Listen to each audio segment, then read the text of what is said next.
Hi, my name is Dr. Laura Knight and I'm a dermatologist. Today I'd like to talk to you a little bit about sunscreen. So while we all agree that sunscreen should be worn year-round, whether it's sunny, rainy, or windy, snowy, as the days do get longer and warmer, it becomes a little bit easier to remember the need for sunscreen. So sunscreen is an important part of your skincare regimen, more important than your wash, your moisturizer, and any additional serums. Sunscreen has been shown to help with pigmentation, anti-aging, helps to prevent against skin cancer, so it really should be the base of your regimen. That being said, any sunscreen that you are happy to wear, you're comfortable to wear and reapply is the best sunscreen for you. You do, however, need to look out for a few key pointers. So your sunscreen should be at least SPF 30 to 50. So SPF refers to the sun protection factor and is how well the sunscreen protects you against the UVB rays, which are the shorter rays from the sun that generally cause epidermal thickening, wrinkling, and pigmentation of our skin. Then you need to make sure that your sunscreen has got UVA coverage. So UVA is usually referred to by saying either that it has UVA coverage or by little pluses on the bottle.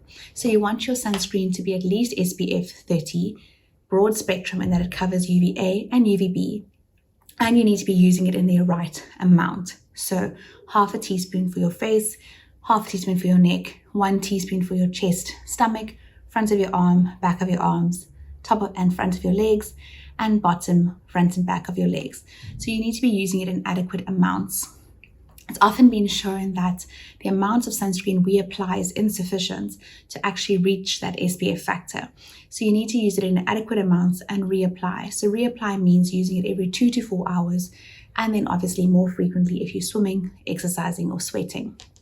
Another debate is whether your sunscreen should be chemical or mineral, and this largely is a personal choice. So chemical sunscreens contain filters that absorb the UV rays and give it off back as heat, and this prevents the UV rays from penetrating into the skin. The benefit of chemical filters is that they obviously are often more readily absorbed, give a more cosmetically acceptable appearance, and don't leave that white cast. The controversy around chemical sunscreens at the moment has been that there might be some absorption, and we're unclear of what the systemic effects of that might be, but also they have been shown to be implicated in coral bleaching. So this is something to consider, and you can look, some brands are showing that they are reef safe or coral friendly. And though this is an unregulated term, it is an additional thing that you could be looking out for on your sunscreen. Our mineral sunscreens, on the other hand, are physical blockers. So these are our titanium or zinc oxides.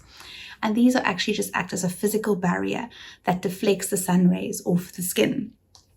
So the advantage of mineral sunscreens is they obviously aren't absorbed, often better tolerated in people with sensitive skin, as allergies to the mineral sunscreens are incredibly rare.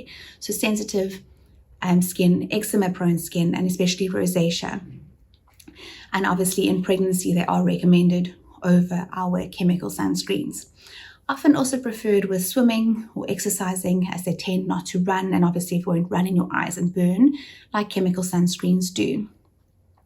They do, however, tend in many instances to leave a white cast on the skin, but that's just about trying to find the formulation that doesn't do that, or the formulation that's more cosmetically acceptable to you. So in summary, your sunscreen should be broad spectrum, at least SPF 30, reapplied and initially applied and reapplied in the correct amount for the area of your body. But the best sunscreen for you is going to be the sunscreen that you are happy to use, that you like to use, and also one that is affordable. So don't go out buying an expensive one that you then are going to be using sparingly, as it really is something that you should be lathering on. And it is the base of any skincare regimen, whether you have a skincare concern or not.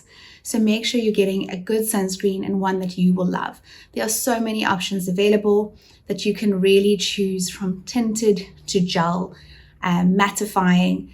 So it really is a great addition and a necessary addition to your skincare regimen.